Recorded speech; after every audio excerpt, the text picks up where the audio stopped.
네, 오늘 말씀 보겠습니다. 오늘 말씀은 참 하나님과 또 세례요한 자신이 어떻게 다른가 하는 그런 이야기를 하시는 말씀인데 한번 보십시다. 31절에 위로부터 오시는 이는, 이 위로부터 오시는 이라는 표현은 사실 유대인들의 이 신앙에 자주 종종 등장하는 표현들입니다. 특별히 출애굽 19장 9절에 보시게 되면 하나님은 빽빽한 구름 가운데 시내산에서 오셨고, 구름에서 내려오셨다는 거죠. 구름 가운데 오셨다는 것은 하늘에서 오셨다는, 위로부터 오셨다는 것 아닙니까? 그러면서 내가 너희에게 나타날 테니까 정결하게 하고 준비해라. 그리고 20장에 뭘 하십니까? 십계명을 주시는 거거든요. 그리고 또 예수님도 예루살렘에 입성하실 때에 수많은 군중들이 불렀던 찬송이 있지 않습니까? 호산나 찬송. 그때 주의 이름으로 오시는 이여 라고 얘기했거든요. 주의 이름으로 오신다, 위로부터 오신다, 하나님께로부터 오신다, 다 같은 말이거든요. 그러면서 대대적으로 환영하는데 이것이 다 오시는 자에 대한 유대인들의 그 믿음을 보여주는 것이라고 볼 수 있겠습니다. 이 위로부터 오시는 이는 만물 위에 계신다라고 되어 있습니다. 만물 위에, 예수께서는 모든 것 위에 계속해서 만물의 지배권을 갖고 계시다 하는 그런 의미입니다. 땅에서 난 이는 땅에 속하여 땅에 속한 것을 말하느니라. 이 땅에서 난 이는 땅에 속하여 땅에 속한 것을 말한다. 누구겠어요? 세례 요한입니다.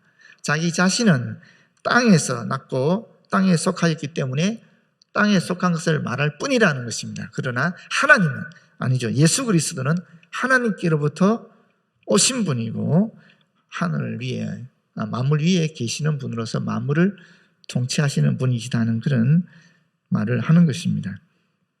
그래서 여기 보시게 되면은 사실 이 세례 요한은 예수님과는 근본적으로 다르다. 아니 반대로 얘기하면 예수님은 자기 자신 세례 요한과는 근본적으로 다른 분이시다. 자신은 육으로 난 자요 또 죄 아래 있는 사람이지만은 예수님은 하늘에서 내려오신 분이다. 만물을 지배하시는 분이다. 근본 자체가 나랑 다른 존재이다 라고 얘기하는 것입니다. 그래서 우리 히브리서 4장 15절에 보게 되면 우리에게 있는 대제사장은 우리의 연약함을 동정하지 못하실 리가 아니요 모든 일에 우리와 똑같이 시험을 받으실 이로되 죄는 없으시니라 이렇게 말씀하고 있거든요.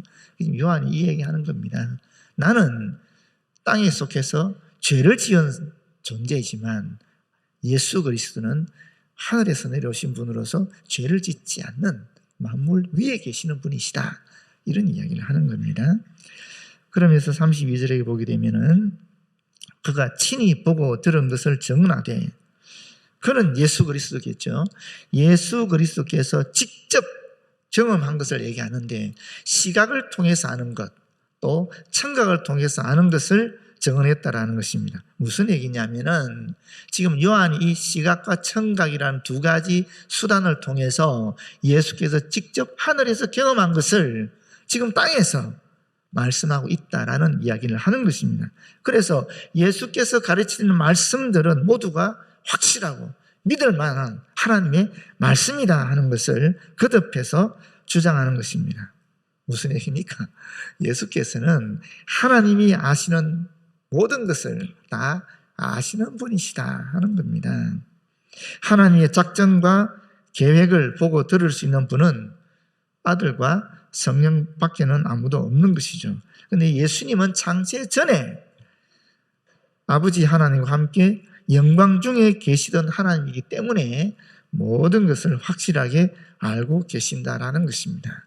요한복음 17장 5절에 아버지여 창세 전에 내가 아버지와 함께 가졌던 영화로서 지금도 아버지와 함께 나를 영화롭게 하옵소서. 창세 전에 성자 하나님은 성부 하나님과 함께 계셨던 분이기 때문에 성부 하나님이 행하시는 모든 것을 직접 인간적으로 표현하면 눈으로 보고 귀로 들어서 정확하게 알고 계시고 그것을 우리 지금 당대에 있는 인간들에게 말씀하시는 것이다. 이런 이야기를 하는 것입니다. 그런데 그럼에도 불구하고 세례 요한이 참 안타까운 감정을 드러냅니다. 그것이 무엇이냐면 예수님의 그 정언을 받는 자가 없다라는 것입니다. 우리가 사실 위에서 암송한 그 부분 보게 되면 요한의 제자들이 볼 때에는 사람들이 다 예수님에게 가서 세례를 받더라는 것이에요. 그런데 실제로는 어떤가? 실제로는 많은 사람들이 그분에게 예수님에게 몰려갔지만 실제로는 그분의 예수님의 증거를 받는 사람이 없었다라는 것입니다. 그것이 요한복음 6장 66절에 나옵니다. 그때부터라는 것은 가버나움 회당에서 예수님이 이렇게 말씀하셨거든요. 내 살을 먹고 내 피를 마시는 자는 영생을 가졌고 마지막 날에 내가 그를 다시 살리리니 내 살은 참된 양식이요 내 피는 참된 음료로다 하는 이런 말씀을 하셨을 때입니다. 가버나움 회당에서. 그때부터 6장 60절에 뭐라 그러냐면 그의 제자 중에서 많은 사람이 떠나가고 다시 그와 함께 다니지 아니하더라 이렇게 말씀하고 있어요. 많은 사람들이 예수께 가서 세례를 받았다라고 요한의 제자들 알고 있었지만 그러나 실제로 남아있는 사람들은 실제로 예수님의 증언을 마음으로 믿음으로 받아들인 사람들은 없었다라는 이야기를 하고 있는 것입니다. 다시 말하면 당시에 예수를 따르는 사람들은 진실된 믿음을 가지지 못했다라는 것입니다. 이것이 그리스도의 선구자로서 예수께서 메시아이심을 확실히 아는 세례요한의 마음을 매우 안타깝게 하였다라는 것입니다. 여러분 마음에도 안타까움이 있죠. 이 좋은 예수님, 진리신 예수님, 이분 만나면 너무 좋은데 왜 사람들이 예수님을 모를까? 교회 오면 사실 너무 좋은데 다음 세대들 얼마나 좋습니까? 여기 오게 되면은 진정한 사랑을 선생님으로부터 받지 않습니까? 친구들로부터. 그야말로 서로 경쟁하는 관계가 아니라 나를 사랑해주고 나를 위해서 목숨을 바친 그 하나님의 아들이 계신다. 내가 그 어디에서도 인정받지 못하지만 하나님은 나를 인정하셨고 정말 자신의 아들을 보내시기 만큼 그렇게 나를 사랑하시는 분이다. 이런 것을 확실히 깨닫게 되면, 알아차리게 되면 정말 우리 아이들의 인생이 변하는데 왜 교회 안 올까? 우리 청년들도 그렇지 않습니까? 이 적자생존의 세상 속에서 얼마나 힘든 삶을 살아갑니까? 그러나 교회 오게 되면 안식을 누릴 수 있잖아요. 머리를 식힐 수 있지 않습니까? 마음의 평화를 누릴 수 있는 것인데 왜 안 올까? 3040 청장년 세대들도 마찬가지죠. 노인들은 더 할 필요 없지 않습니까? 얼마나 외로운 세대입니까? 그런데 교회 오면은 돌봐 주기도 하고 어울려서 놀 수 있는 친구들도 있고 그러지 않습니까? 얼마나 좋습니까? 이렇게 좋은데 왜 안 올까? 참 안타까운 마음이 들지 않습니까? 세례 요한이 그런 마음이 드는 거죠. 제가 어떤 오누리 신문 2023년 6월 24일자 신문인데 제목이 교회에서 청장년이 사라진다 하는 내용입니다. 청장년의 교회 이탈 현상이 심상치 않다. 학원 복음학협의회에서 일반 대학생 및 개신교 대학생을 대상으로 2022년 대학생 의식과 생활에 관한 조사를 했는데 이 조사에서 개신교 대학생들에게 교회 출석 여부를 물었더니 10명 중에 4명이 교회에 출석하지 않는다라고 응답했다. 물론 이거는 사실 코로나 상황이죠. 코로나가 이제 마지막 단계에 이르렀을 때에 아니죠. 코로나가 진행되고 있는 그런 상황 속에 거의 끝물이긴 하지만 그때 조사한 내용이니까 그렇긴 하겠지만 그래도 심각한 얘기죠. 이것은. 그리고 3040 세대에서도 똑같은 결과가 나왔는데 실천신학대학원 대학교 21세기 교회 연구소와 한국교회 탐구센터 또 목회 데이터 연구소가 전국 만 30세에서 49세 개신교인 남녀 700명을 대상으로 3040 세대 신앙의식 및 생활 실태 조사를 했는데 조사 결과 대면 예배와 비대면 예배 모두 드리지 않는 가나안 성도. 가나안 성도가 왜 가나안 성도인지 아시죠? 거꾸로 하면 안 나가잖아요. 그래서 안 나가 성도를 보통 우리가 가나안 성도라 그래요.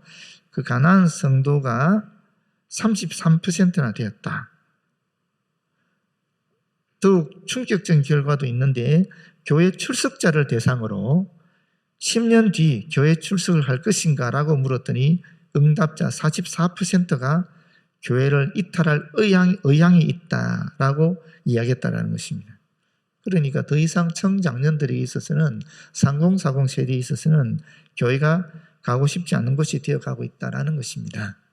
그런데 청장년들이 교회를 떠나는 이유가 무엇일까? 4가지 이유가 있다라고 여기서 지적하고 있어요. 첫 번째가 3040 세대의 신앙이 흔들리고 있기 때문이라는 것입니다. 개신교 대학생 중에서 33%만, 다시 말합니다. 개신교 대학생입니다. 교회 다니는 대학생들 중에서 33%, 3분의 1만 예수를 그리스도로 나의 구주로 영접했다라고 응답했다라는 것입니다. 2012년에는 10년 전이죠. 그때 같은 질문에 개신교 대학생의 3분의 2가 예수를 그리스도로 구주로 영접했다고 응답했는데 10년 만에 절반 수준으로 떨어졌다라는 겁니다. 3040 세대도 크게 다르지 않는데 3040도 어떻게 얘기했냐면 똑같은 질문에 응답자 3명 중 1명 34%가 하나님을 믿지만 그리스도는 잘 모르겠다. 3040 세대의 3분의 1은 사실 예수를 그리스도로 받아들이지 않고 있다라는 겁니다. 교회 다니는 분들이. 그리고 이제 두 번째로 교회 오지 않는 이유는 세계관 및 가치관의 혼란을 경험하고 있기 때문이다라고 얘기하고 있습니다. 개신교 대학생 중에서 90%가 우리 사회는 돈이 최고의 가치가 된 사회이고 그게 동의한다라는 겁니다. 본인들도. 그러니까 이 시대에 얼마나 물질 숭배가 많은지 확인할 수 있지요. 또 성에 대한 가치관도 완전히 지금 우리가 생각하고 있는 것과는 다릅니다. 한번 들어보십시오. 놀랄 겁니다. 여러분께서. 혼전, 결혼하기 전에 성관계가 가능하다 하는 개신교 대학생의 응답이 사랑하는 사이라면 있을 수 있는 일이라고 응답한 것이 48%입니다. 거의 50%, 반 가까운 개신교 대학생들이 사랑하면 결혼 전에도 성관계를 가질 수 있다라고 얘기하고 있는 것입니다. 그리고 개신교 대학생 중에서 나는 성소수자라고 응답한 비율, 이 성소수자라는 것은 나는 동성애자이고 또 양성애자이다 하는 두 부류의 사람들 다 포함해서 하는 말인데 그 비율이 무려 10%입니다. 그럼 우리 교회 이 대학생들 중에서 10명 중에 하나는 사실은 동성애자들이라고 또는 양성애자들이라고 봐야 된다는 것입니다. 동성애자와 양성애를 같이 하는 사람들이라고 봐야 된다는 거예요. 심각하지 않습니까, 여러분? 상상이 안 되죠. 우리 교회에 나오는 대학생들이 10분의 1이 그렇다? 좀 받아들이기 어렵지 않습니까? 그러나 솔직하게 설문을 하면 이런 결과가 도출이 된다라는 거예요. 그러니까 우리 교회도 실제로 그걸 해보면 어떤 결과가 나올지 알 수 없죠. 아무리 그러면 다른 대학생들이 10%가 우리는 아무리 적게 보더라도 한 5%나 2%라 하더라도 그게 어딥니까? 그렇지 않습니까? 또 이 동성애에 대해서도 개인의 성적 취향으로 인정해줘야 한다는 인식이 40%랍니다. 40%. 세 번째 교회에 나오지 않는 이유는 일상의 스트레스가 신앙생활에 부정적인 영향을 미치기 때문이다. 특히 가사 노동과 이 육아 스트레스가 신앙에 부정적인 영향을 미친다고 응답한 비율이 42%나 됩니다. 그러니까 이런 우리 교회에도 가사나 육아에 대한 또는 아이들에 대한 그런 뭔가 조치가 있어줘야 3040 세대들이 교회에 나올 때의 부담이 덜어지는 것입니다. 근데 그렇지 않으면 사실 교회에서도 육아를 돌봐야 되니까 그게 참 엄청난 스트레스가 되는 거죠. 네 번째는 신앙적인 회의를 느끼기 때문이라고 얘기하고 있습니다. 이 3040 세대 기독교인 10명 중에서 4명이 신앙적인 회의를 느끼고 있다라고 응답했습니다. 그 이유는 기독교인들의 생활이 비도덕적이고 이중적이기 때문이다. 그 이유가 이렇게 되어 있습니다. 대학생들도 42%가 교회에 오기 싫은 이유 중에 42%가 뭐냐니까 청년들에게 교회 봉사에 대한 부담을 너무 많이 준다라고 응답하고 있습니다. 사실 우리가 많이 요구하긴 하죠. 젊으니까. 근데 그게 이제 청년들에게는 부담이 되는 거예요. 자기들이 교회 나오는 것 자체가 사실 어렵게 나오는 건데 거기서 교회에서 부담을 주게 되니 그것도 힘들다라고 얘기하는 거죠. 우리 옛날에 안 그랬는데 그죠? 이러면서. 네.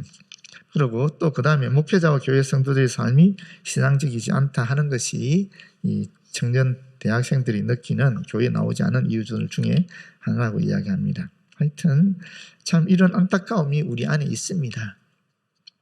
33절 말씀입니다. 그의 증언을 받는 자는 하나님이 참되시다는 것을 인쳤느니라. 이 말씀이 좀 어렵더라고요. 이 예수님의 증언을 받는 자가 하나님이 참되시다는 것을 인쳤다. 이게 무슨 말인지 모르겠다라고 생각했는데 이런 뜻입니다. 어떤 사람들이 예수님의 메시지를 듣고 받을 때, 예수님의 말씀을 그대로 받아들일 때 그는 하나님께서 하신 말씀이 진리라는 그 사실을 믿는다고 동의한다라는 것입니다. 이 인쳤단 말이 동의한다라는 뜻이거든요. 또는 인정하다라는 뜻입니다. 그래서 입술로 수없이 하나님은 참되시다라고 외칠지라도 예수님의 메시지를 거부하는 사람들은 거짓말하고 있다는 것입니다. 누구든지 하나님에 대한 자신의 믿음이 진실한 것이 되게 하기 위해서는 예수님의 메시지를, 다시 말하면 예수님을 받아들여야 한다는 것입니다. 예수님을 받아들이지 않고 하나님이 참되시다 하는 것은 거짓말이라는 거예요. 예수님을 받아들여야 그 입으로 하나님을 참되시다는 말이 증명이 된다라는 그런 말입니다. 34절 하나님이 보내신 이는 하나님의 말씀을 하나니 이는 하나님이 성령을 한량없이 주심이니라. 세례요한은 예수님을 하나님이 보내신으로 표현하면서 예수님 사역의 특징은 뭐냐? 하나님의 말씀을 하는 것이다 라고 규정하고 있습니다. 저와 여러분도 마찬가지 아니겠습니까? 저와 여러분이 하나님의 부르심을 받아서 지금 우리가 교회에 와서 예배를 드리고 하나님의 말씀을 듣고 있는 거죠. 그리고 동시에 이제 우리가 예배를 마치면 또 하나님의 보내심을 받는 거잖아요. 보내심을 받았을 때에 우리가 해야 할 일이 무엇인가? 바로 예수님처럼 하나님의 말씀을 하는 것입니다. 어떻게 하는 것입니까? 입으로도 하는 것이고 눈짓으로도 하는 것이고 손과 발로 몸짓으로도 하나님의 말씀을 드러내는, 표현하는 그런 사람들이 저와 여러분이다 하는 것을 이야기하고 있는 것입니다. 예수께서 하나님의 말씀을 하는 것은 바로 하나님이 한량없이 주시는 성령을 받았기 때문이다. 그러면 우리도 하나님의 말씀을 하기 위해서는 성령을 받아야 된다 하는 말씀이죠. 그런데 여러분, 여기서 우리에게 주시는 성령의 충만과 그리스도에게 주시는 성령의 충만이 어떻게 다를까요? 성도에게 임하는, 저와 여러분이 임한 성령의 충만함은 결론적으로 말하면은 예수께서 우리의 주인 되시는 것으로 변화되는 걸 얘기하는 겁니다. 우리가 성령의 충만을 받게 되면 어떤 현상이 일어나느냐? 방언하고 예언하고 또 병을 고치고 이런 능력적인 면만 생각하잖아요. 그런데 그거는 부수적인 거예요. 왜 그런 일이 일어나는가? 그것은 내가 예수 그리스도 안에 완전히 잠기는 것을 얘기하는 거거든요. 이제 더 이상 내가 주인이 아니고 예수 그리스도가 나의 주인이 되는 그 역사를 일으키기 위해서, 그 변화를 일으키기 위해서 성령께서 우리에게 충만히 임한다라는 거예요. 병을 고치고 예언을 하고 방언을 하고 또 방언 통역을 하고 이런 것은 부수적인 거라는 겁니다. 성령께서 우리에게 충만히 임하는 이유는, 가장 근본적인 이유는 우리의 삶이, 우리의 주인이 바뀌는 거예요. 그래서 여러분께서 내 삶의 주인이 예수 그리스도이시다 고백하고 그 고백을 따라서 지금 살아가고 있다면 여러분은 성령이 충만한 분입니다. 그런데 내가 방언도 하고 또 연애 능력도 받았고 병 고치는 은사도 있고 방언 통역의 그런 위대한 은총을 받았다 할지라도 여전히 내 주장이 강하고 여전히 내 삶의 주인으로 내가 행동하고 있다면 그것은 과연 성령의 충만함일까를 한번 스스로 다시 주님 앞에서 확인해 보셔야 된다라는 겁니다. 그래서 정말 내 주인이 예수 그리스도신가 아니면 내가 주인이 되어 있는가 나도 모르게 그것을 한번 다시 정직하게 주님 앞에서 알아차려야 된다 하는 말씀을 드리는 것입니다. 그런데 예수님에게 임하신 성령의 충만은 무엇입니까?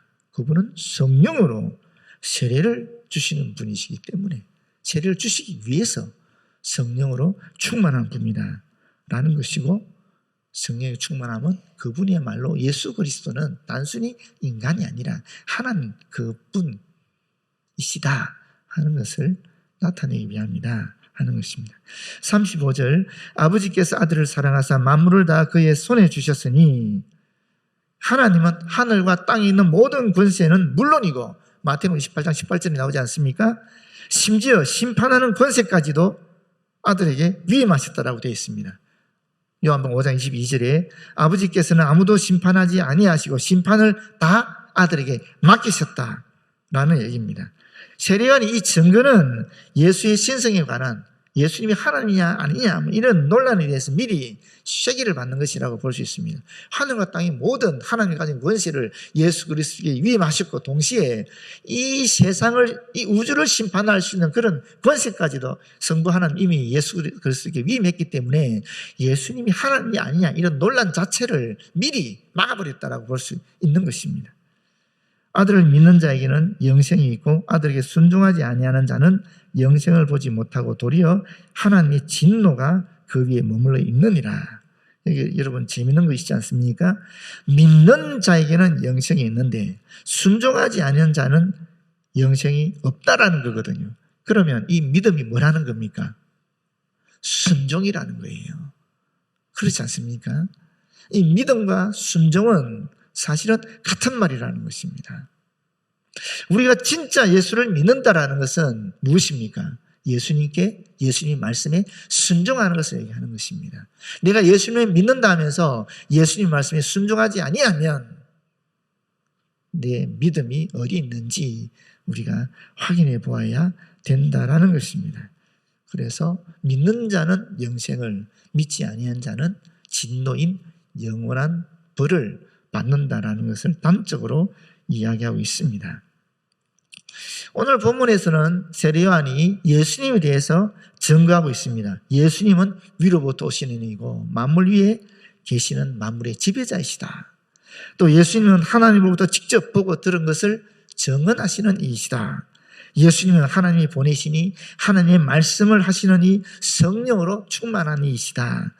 예수님은 만물의 주인이시고 만물을 심판하시는 이시다. 그리고 예수님은 영생과 영벌의 시금석이 되시는 분이시다 하는 이야기를 합니다. 그런 예수를 저와 여러분은 구세주로 우리의 주인으로 받아들이고 또 믿고 있습니다. 그래서 우리의 믿음이 우리의 순종으로 드러나게 하시고 우리가 예배당에서 뿐 아니라 예배당 바깥에 세상으로 나왔을 때에 성령의 은혜로 가득 차 있는 이 말씀들이 예수 그리스도의 빛과 향기들이 우리를 통하여 우리와 접촉하는 모든 사람들에게 우리가 가는 곳곳마다 드러나기를 진심으로 기원합니다. 네, 기도하겠습니다. 아버지 하나님 고맙고 감사합니다. 오늘도 주신 말씀 함께 나누며 우리 주 예수 그리스도를 다시 한번 확인하게 됩니다. 정말 우리가 성령으로 충만하여 나의 주인이 우리 주 예수 그리스도인지 다시 한번 확인케 하여 주시고 주님을 예수 그리스도를 나의 진정한 주인으로 삼고 우리의 삶에서 그 주님을 드러낼 수 있도록 인도하여 주시옵소서. 예수님 이름으로 기도드립니다. 아멘.